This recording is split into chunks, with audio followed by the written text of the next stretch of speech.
The Adventures of Tom Sawyer. Chapter 6. Monday morning found Tom Sawyer miserable. Monday morning always found him so because it began another week's slow suffering in school. He generally began that day with wishing he had had no intervening holiday. It made the going into captivity and fetters again so much more odious. Tom lay thinking. Presently it occurred to him that he wished he was sick, then he could stay home from school. Here was a vague possibility. He canvassed his system. No ailment was found, and he investigated again. This time he thought he could detect colicky symptoms, and he began to encourage them with considerable hope. But they soon grew feeble, and presently died wholly away. He reflected further. Suddenly he discovered something. One of his upper front teeth was loose. This was lucky. He was about to begin to groan, as a starter, as he called it, when it occurred to him that if he came into court with that argument, his aunt would pull it out, and that would hurt. So he thought he would hold the tooth in reserve for the present, and seek further. Nothing offered for some little time, and then he remembered hearing the doctor tell about a certain thing that laid up a patient for 2 or 3 weeks and threatened to make him lose a finger. So the boy eagerly drew his sore toe from under the sheet and held it up for inspection. But now he did not know the necessary symptoms. However, it seemed well worthwhile to chance it, so he fell to groaning with considerable spirit. But Sid slept on unconscious. Tom groaned louder, and fancied that he began to feel pain in the toe. No result from Sid. Tom was panting with his exertions by this time. He took a rest and then swelled himself up and fetched a succession of admirable groans. Sid snored on. Tom was aggravated. He said, "Sid, Sid," and shook him. This course worked well, and Tom began to groan again. Sid yawned, stretched, then brought himself up on his elbow with a snort, and began to stare at Tom. Tom went on groaning. Sid said, "Tom. Say, Tom." No response. "Here, Tom. Tom. What is the matter, Tom?" And he shook him and looked in his face anxiously. Tom moaned out, "Oh, don't, Sid. Don't joggle me." "Why, what's the matter, Tom?" "I must call Auntie." "No, never mind. It'll be over by and by, maybe." "Don't call anybody." "But I must." "Don't groan so, Tom, it's awful." "How long you been this way?" "Hours." "Ouch." "Oh, don't stir so, Sid, you'll kill me." "Tom, why didn't you wake me sooner?" "Oh, Tom, don't. It makes my flesh crawl to hear you." "Tom, what is the matter?"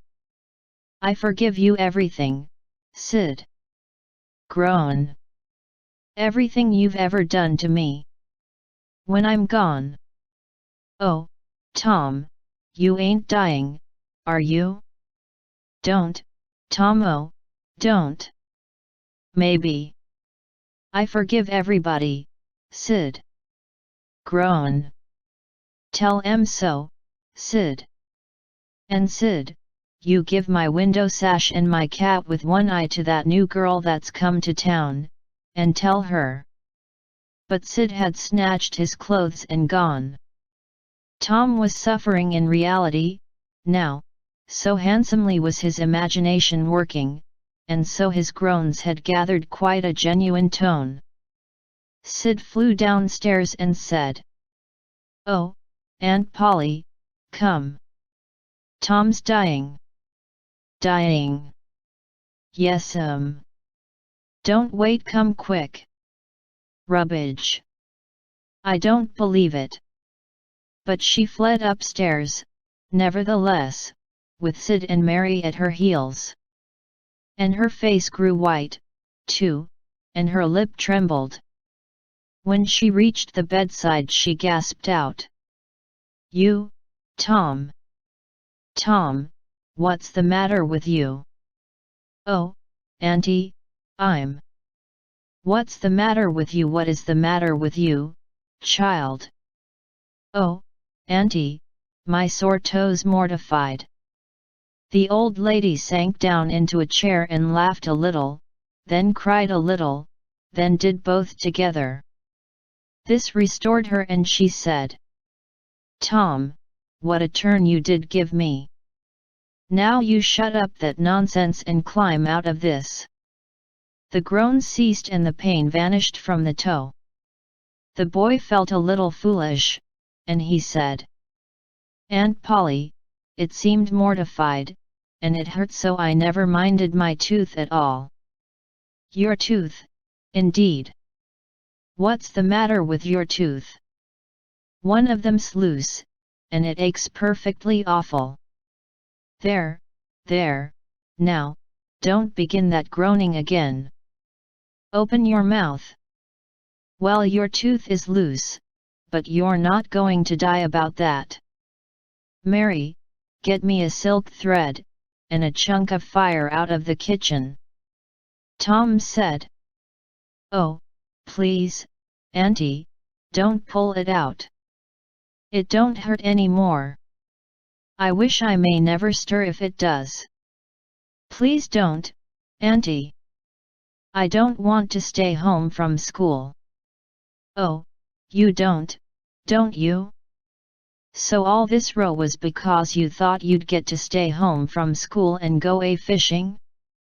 Tom, I love you so, and you seem to try every way you can to break my old heart with your outrageousness. By this time the dental instruments were ready. The old lady made one end of the silk thread fast to Tom's tooth with a loop and tied the other to the bedpost. Then she seized the chunk of fire and suddenly thrust it almost into the boy's face. The tooth hung dangling by the bedpost, now. But all trials bring their compensations. As Tom wended to school after breakfast, he was the envy of every boy he met because the gap in his upper row of teeth enabled him to expectorate in a new and admirable way. He gathered quite a following of lads interested in the exhibition, and one that had cut his finger and had been a center of fascination and homage up to this time, now found himself suddenly without an adherent, and shorn of his glory. His heart was heavy, and he said with a disdain which he did not feel that it wasn't anything to spit like Tom Sawyer, but another boy said, sour grapes, and he wandered away a dismantled hero. Shortly Tom came upon the juvenile pariah of the village, Huckleberry Finn, son of the town drunkard. Huckleberry was cordially hated and dreaded by all the mothers of the town, because he was idle and lawless and vulgar and bad, and because all their children admired him so, and delighted in his forbidden society, and wished they dared to be like him. Tom was like the rest of the respectable boys, in that he envied Huckleberry his gaudy outcast condition, and was under strict orders not to play with him. So he played with him every time he got a chance.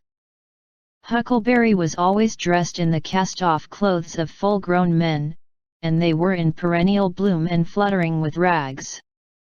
His hat was a vast ruin with a wide crescent lopped out of its brim. His coat, when he wore one, hung nearly to his heels and had the rearward buttons far down the back, but one suspender supported his trousers. The seat of the trousers bagged low and contained nothing. The fringed legs dragged in the dirt when not rolled up. Huckleberry came and went, at his own free will. He slept on doorsteps in fine weather and in empty hogsheads in wet, he did not have to go to school or to church, or call any being master or obey anybody. He could go fishing or swimming when and where he chose, and stay as long as it suited him. Nobody forbade him to fight. He could sit up as late as he pleased. He was always the first boy that went barefoot in the spring and the last to resume leather in the fall. He never had to wash, nor put on clean clothes. He could swear wonderfully. In a word, everything that goes to make life precious that boy had. So thought every harassed, hampered, respectable boy in St. Petersburg. Tom hailed the romantic outcast. "Hello, Huckleberry. Hello yourself, and see how you like it. What's that you got? Dead cat? Lemme see him, Huck. My, he's pretty stiff. Where'd you get him?" "Bought him off a boy." "What did you give?" "I give a blue ticket and a bladder that I got at the slaughterhouse." "Where'd you get the blue ticket?" "Bought it off Ben Rogers 2 weeks ago for a hoop stick." "Say, what is dead cats good for, Huck?" "Good for? Cure warts with?" "No." "Is that so? I know something that's better." "I bet you don't." "What is it?" "Why, spunk water." "Spunk water? I wouldn't give a darn for spunk water." "You wouldn't, wouldn't you? Do you ever try it?" "No, I hain't. But Bob Tanner did." "Who told you so?" "Why, he told Jeff Thatcher, and Jeff told Johnny Baker, and Johnny told Jim Hollis, and Jim told Ben Rogers, and Ben told a nigger, and the nigger told me." "There now." "Well, what of it? They'll all lie. Leastways all but the nigger." "I don't know him. But I never see a nigger that wouldn't lie." "Shucks. Now you tell me how Bob Tanner done it, Huck." "Why, he took and dipped his hand in a rotten stump where the rainwater was." "In the daytime?" "Certainly." "With his face to the stump?" "Yes. Least I reckon so." "Did he say anything?" "I don't reckon he did." "I don't know." "Aha! Talk about trying to cure warts with spunk water such a blame fool way as that. Why, that ain't going to do any good. You got to go all by yourself, to the middle of the woods, where you know there's a spunk water stump, and just as it's midnight you back up against the stump and jam your hand in and say, 'Barley corn, Injun meal shorts, spunk water, swallow these warts.' And then walk away quick, 11 steps, with your eyes shut, and then turn around 3 times and walk home without speaking to anybody. Because if you speak the charm's busted." "Well, that sounds like a good way, but that ain't the way Bob Tanner done." "No, sir, you can bet he didn't, because he's the wartiest boy in this town, and he wouldn't have a wart on him if he'd knowed how to work spunk water. I've took off thousands of warts off of my hands that way, Huck. I play with frogs so much that I've always got considerable many warts. Sometimes I take 'em off with a bean." "Yes, bean's good." "I've done that." "Have you? What's your way?"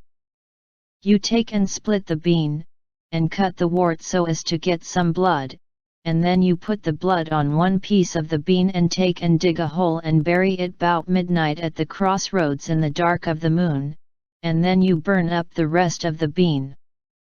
You see that piece that's got the blood on it will keep drawing and drawing, trying to fetch the other piece to it, and so that helps the blood to draw the wart, and pretty soon off she comes. Yes, that's it, Huck, that's it, though when you're burying it if you say down bean, off wart, come no more to bother me, it's better. That's the way Joe Harper does, and he's been nearly to Coonville and most everywheres. But say, how do you cure 'em with dead cats? Why, you take your cat and go and get in the graveyard long about midnight when somebody that was wicked has been buried, and when it's midnight a devil will come, or maybe 2 or 3, but you can't see 'em, you can only hear something like the wind, or maybe hear 'em talk, and when they're taking that feller away, you heave your cat after 'em and say, devil follow corpse, cat follow devil, warts follow cat, I'm done with yet. That'll fetch any wart. Sounds right. Do you ever try it, Huck? No, but old Mother Hopkins told me. Well, I reckon it's so, then. Because they say she's a witch. Say. Why, Tom, I know she is. She witched Pap. Pap says so his own self. He come along one day, and he see she was a-witching him, so he took up a rock, and if she hadn't dodged, he'd a got her. Well, that very night he rolled off in a shed where he was a-layin' drunk, and broke his arm. Why, that's awful. How did he know she was a-witching him? Lord, Pap can tell, easy. Pap says when they keep looking at you right steady, they're a-witching you. Specially if they mumble. Because when they mumble they're saying the Lord's Prayer backwards. Say, Hucky, when you going to try the cat? Tonight. I reckon they'll come after old Hoss Williams tonight. But they buried him Saturday. Didn't they get him Saturday night? Why, how you talk. How could their charms work till midnight, and then it's Sunday? Devils don't slosh around much of a Sunday, I don't reckon. I never thought of that. That's so. Lemme go with you.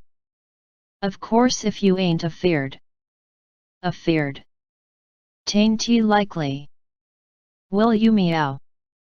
Yes, and you meow back, if you get a chance.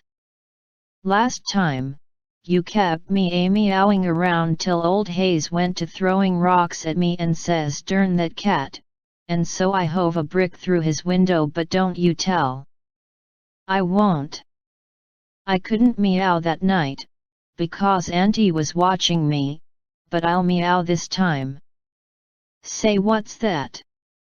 Nothing but a tick. Where'd you get him? Out in the woods. What'll you take for him? I don't know. I don't want to sell him. All right. It's a mighty small tick, anyway. Oh, anybody can run a tick down that don't belong to them. I'm satisfied with it. It's a good enough tick for me. Sho, there's ticks aplenty. I could have 1,000 of 'em if I wanted to. Well, why don't you? Because you know mighty well you can't.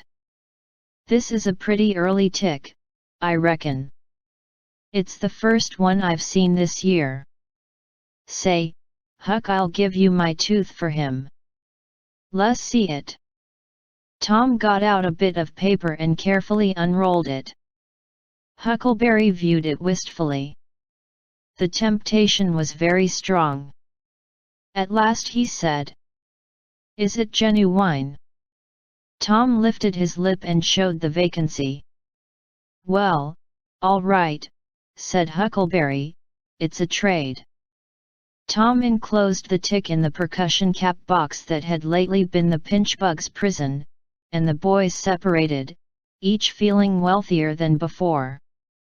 When Tom reached the little isolated frame schoolhouse, he strode in briskly, with the manner of one who had come with all honest speed.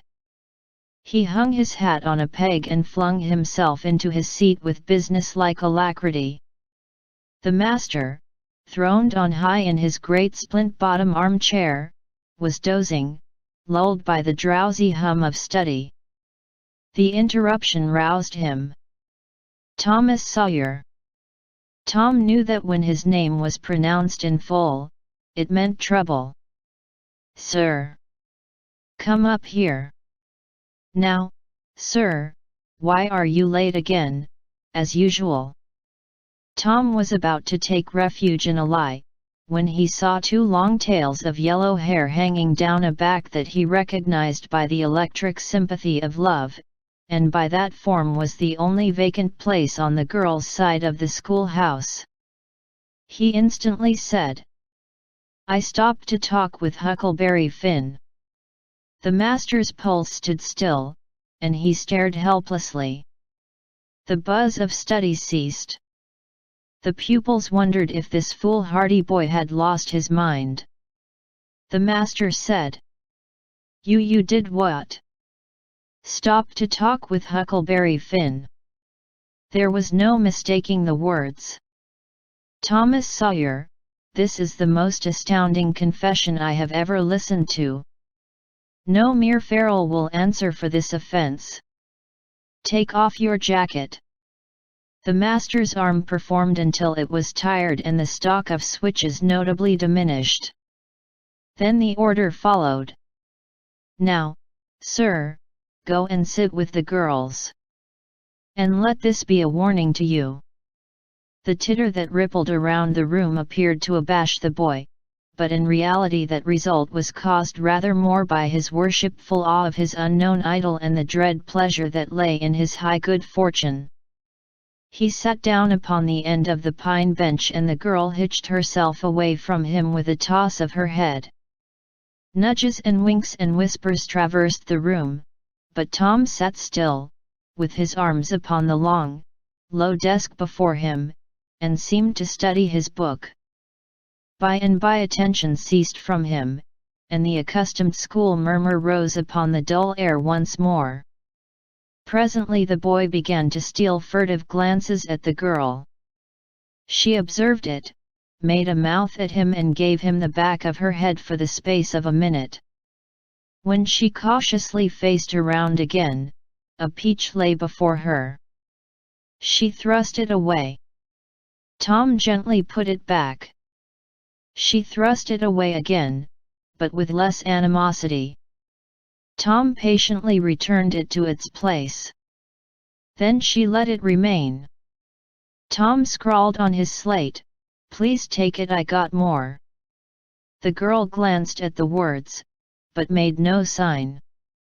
Now the boy began to draw something on the slate, hiding his work with his left hand. For a time the girl refused to notice, but her human curiosity presently began to manifest itself by hardly perceptible signs. The boy worked on, apparently unconscious. The girl made a sort of noncommittal attempt to see, but the boy did not betray that he was aware of it. At last she gave in and hesitatingly whispered, "Let me see it." Tom partly uncovered a dismal caricature of a house with two gable ends to it and a corkscrew of smoke issuing from the chimney. Then the girl's interest began to fasten itself upon the work and she forgot everything else. When it was finished, she gazed a moment, then whispered, "It's nice make a man." The artist erected a man in the front yard, that resembled a derrick. He could have stepped over the house, but the girl was not hypercritical, she was satisfied with the monster, and whispered, "It's a beautiful man, now make me coming along." Tom drew an hourglass with a full moon and straw limbs to it and armed the spreading fingers with a portentous fan. The girl said, "It's ever so nice, I wish I could draw." "It's easy," whispered Tom, "I'll learn you." "Oh, will you? When?" At noon. Do you go home to dinner? I'll stay if you will. Good, that's a whack. What's your name? Becky Thatcher. What's yours? Oh, I know. It's Thomas Sawyer. That's the name they lick me by. I'm Tom when I'm good. You call me Tom, will you? Yes. Now Tom began to scrawl something on the slate, hiding the words from the girl. But she was not backward this time. She begged to see. Tom said. Oh, it ain't anything. Yes it is. No it ain't. You don't want to see. Yes I do, indeed I do. Please let me. You'll tell. No I won't, deed and double deed won't. You won't tell anybody at all? Ever, as long as you live. No, I won't ever tell anybody. Now let me. Oh, you don't want to see. Now that you treat me so, I will see. And she put her small hand upon his, and a little scuffle ensued, Tom pretending to resist in earnest but letting his hand slip by degrees till these words were revealed, I love you. Oh, you bad thing. And she hit his hand a smart rap, but reddened and looked pleased, nevertheless. Just at this juncture the boy felt a slow, fateful grip closing on his ear, and a steady lifting impulse. In that wise he was borne across the house and deposited in his own seat, under a peppering fire of giggles from the whole school. Then the master stood over him during a few awful moments, and finally moved away to his throne without saying a word. But although Tom's ear tingled, his heart was jubilant. As the school quieted down, Tom made an honest effort to study, but the turmoil within him was too great. In turn he took his place in the reading class and made a botch of it, then in the geography class and turned lakes into mountains, mountains into rivers, and rivers into continents, till chaos was come again, then in the spelling class, and got turned down, by a succession of mere baby words, till he brought up at the foot and yielded up the pewter medal which he had worn with ostentation for months.